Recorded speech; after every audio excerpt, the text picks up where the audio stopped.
What's up, everyone? Marc here, and welcome to Prepared Pantry Presents.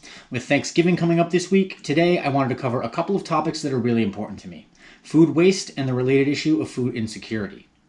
We humans are incredibly adept at scaling up. What I mean by that is we're able to take something important to us that we need to do, to make, or to grow, and find very fast, efficient, and reliable ways of doing them.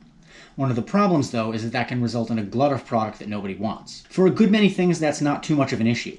Carbon impacts aside, if a television manufacturer makes too many sets, they'll probably still sell eventually, even if they take longer or don't make the company as much money as they'd have liked. Not true with perishable food, though. Although the problem has for a long time been especially pronounced in the United States, the issue is a global one.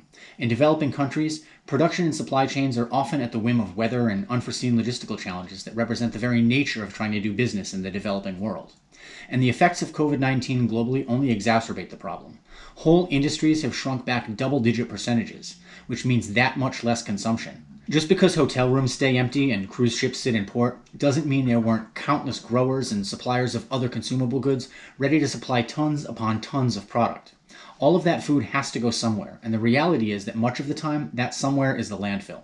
Logistics, or the coordination of the many people and processes involved in getting a product grown or made and into the hands of the consumer, is incredibly complicated.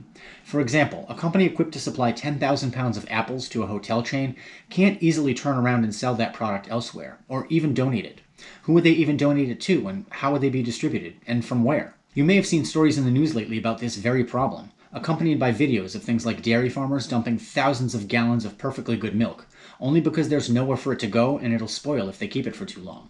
It's sad and it's shameful. We can and have to do better. Fortunately, many of the growers and suppliers affected by the current situation, and even the buyers of those goods who now find themselves with too much, are finding ways to donate through food banks. But even then, there are limits. A local food bank can only take or make use of just so much of any one particular item, and accepting and distributing a significantly higher volume of food than they're accustomed to can be a big challenge.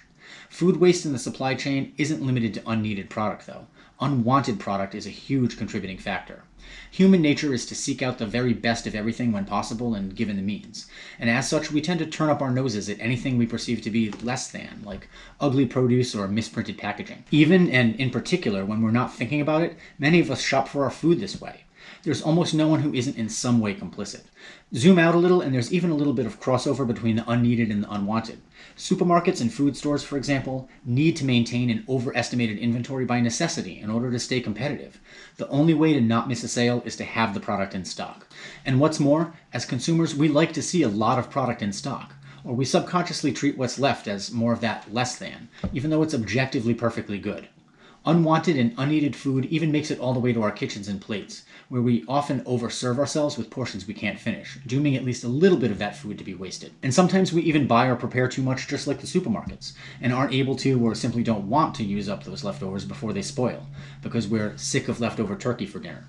Something you may find interesting is that the U.S. Environmental Protection Agency, or EPA, has developed a food recovery hierarchy, a little bit reminiscent of the old U.S. Department of Agriculture or USDA's food guide pyramid, which for many years peddled nutritional standards which were, to say the least, not exactly in line with what the body really needs. You might think that something like a food recovery hierarchy would come from them too, but food waste is such a significant problem that the effects reach well beyond that of food availability and nutrition. The vast amount of food wasted results in wasted labor, water, fertilizer, and other natural resources that go into the manufacture and production of food products, not to mention harmful waste products produced along the way. In order to stem so much waste, the hierarchy lays out ways we can remediate the problem in order of preference. Source reduction comes first. That's a reduction in the amount of food surplus being produced in the first place. Unfortunately, this is easier said than done. Changing the rate of volume or output at industrial scales isn't necessarily easy to do in either direction, but it's especially hard to ramp back up after slowing down. And manufacturers and suppliers are always leery of the next time there'll be a spike in demand that they'll need to meet with a spike in supply.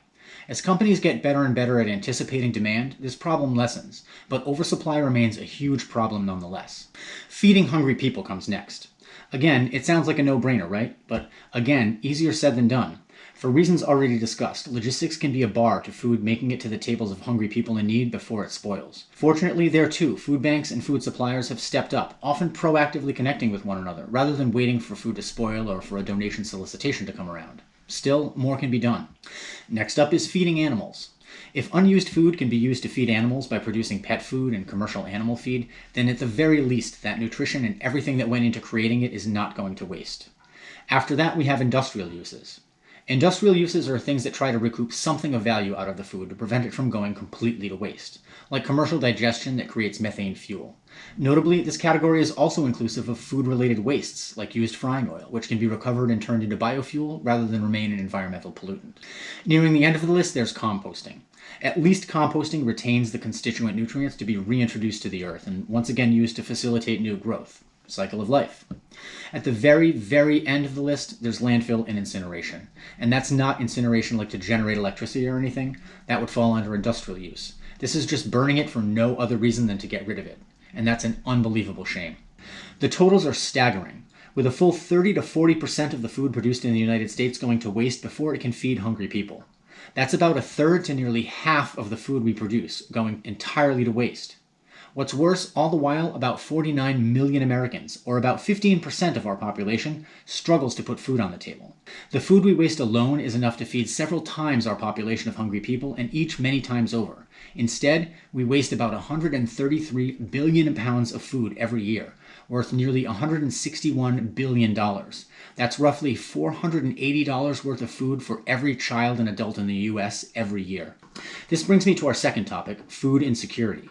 Being food insecure means there are routinely times when you have no idea where the next thing you eat will come from or when. It happens to all different kinds of people for all different kinds of reasons across all walks of life, and no one is immune. It almost seems absurd that in such a traditionally fortunate and rich country as the United States, so many people would be going hungry while so much food is being wasted. Be that as it may, food insecurity continues to be a problem, and our best ways to address it so far have been through assistance programs and food banks. Assistance programs come with their own set of problems. They're often misunderstood, underfunded, and implementation is fragmented. Benefits can be confusing or otherwise difficult to obtain, and even when people receive them, it's oftentimes not enough, leading to the need for some to scrape together their meals from multiple sources of assistance. And more than a decade after the official name of the USDA's Federal Assistance Program changed to Supplemental Nutrition Assistance Program, or SNAP, the sharp stigma associated with the former moniker of food stamps still remains. Food banks do an enormous amount of work to fill the gap, with services coming from all over, like church and community groups, local food pantries, as well as larger national organizations. This is also where individuals like you and I have the biggest impact. Any food bank can always use donations, but it's not always food they need the most. While non-perishable food donations remain extremely important to food banks, by and large, you can have a bigger impact by donating cash, even when it's just a small amount. To an organization like a food bank, cash has value that they can turn into anything they need. It can be used to purchase a necessary staple food, often at a wholesale discount, or it can even cover storage and transportation costs that would enable them to accept and distribute a sizable donation, like all those apples I was talking about earlier. We all have an awful lot to be thankful for, even if we don't always see it ourselves. This Thanksgiving, if you can, I hope you'll join me in donating to the Rhode Island Community Food Bank or your local food bank or food pantry. I've included information down in the description for both the Rhode Island Community Food Bank as well as Feeding America, their national organization, operating food banks in nearly all 50 states.